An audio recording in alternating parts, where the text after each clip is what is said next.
আসসালামু আলাইকুম বন্ধুরা।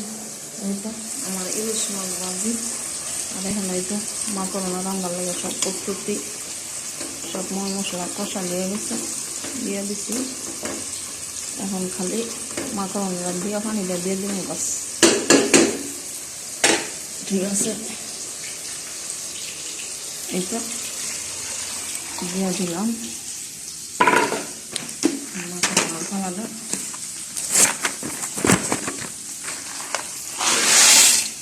দিয়ে দিলাম।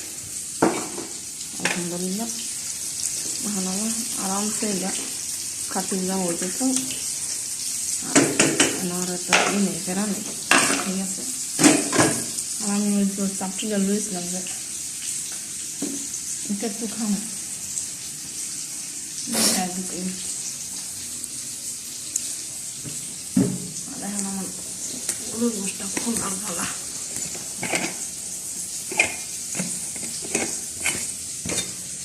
আলহামদুলিল্লাহ আমার কাছে লাখ লাখ শুক্রিয়া দেয়, ঠিক আছে। অনেক সুন্দর হয়েছে, অনেক যা বোঝানোর মতন।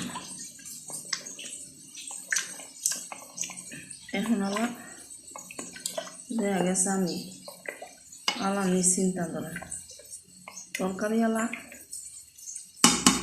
বক্স বইরা তো অনেক জোস হয়েছে, কালারটা অনেক সুন্দর, ঠিক আছে।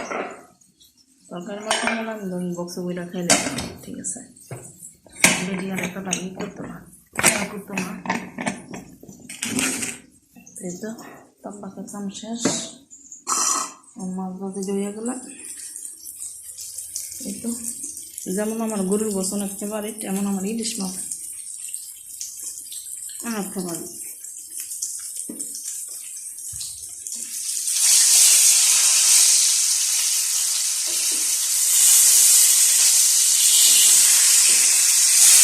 এটা বললাম না, আমি সারাদিন না খাই, তার বন্ধু দিয়ে না খালি না খাই, আর খাইলেও বলতো না খাইতে।